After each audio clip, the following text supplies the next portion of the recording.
Hello everyone, my name is David Brown. I'm Peter. I'm Nate.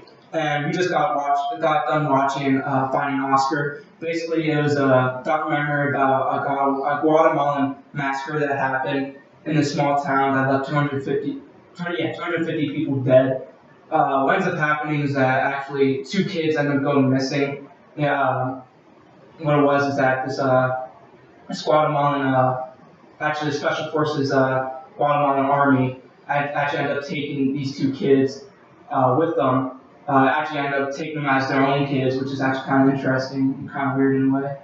And so basically, what happened was that they went into the town as what was supposed to be like guerrilla rebel group, try to like disguise themselves, and ended up killing all these people because they believed that they were a part of or helping the guerrilla group in that area, which wasn't the case.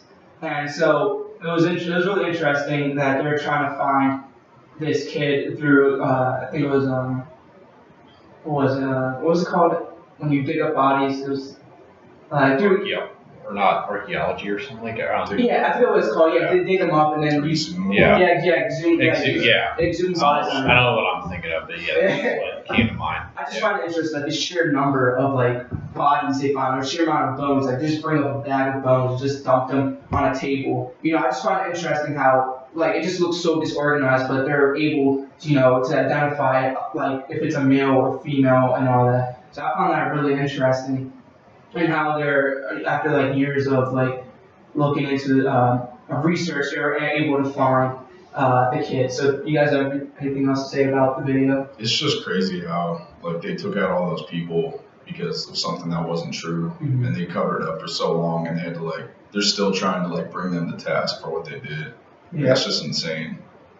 What I think is interesting about it is no matter what people think about like conflicts like this, like civil wars or just stuff like that, or really any conflict, if you think about it, just children are always innocent. Children they're just innocent bystanders in everything that happens, and it's just a shame to see what happened to their families. But at the same time, it's just like what you said. It's weird but interesting at the same time how the soldiers, like with Oscar, the soldier killed his family, but then raised him as his own. As his own, well, not his blood child, but but just and even raised him. Yeah. Years later, when they go and try to talk to somebody that could shed light on the fact that it was the Guatemalan government's, it was their decision to do that, and they were involved. The guy was still very hesitant to take action against that. And I think it was 20 years later they tried bringing it to court.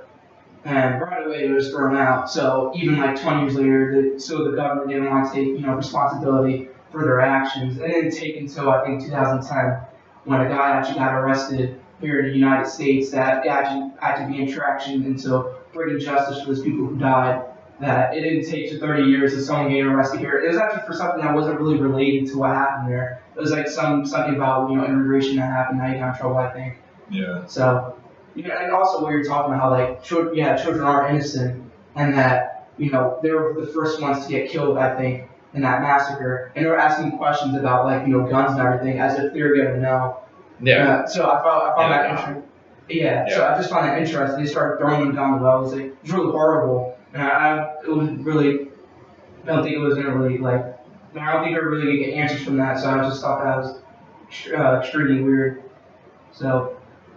Anything else you guys want to say about it? I think we did everything. Yeah, I think we did everything. All right, thank you for watching.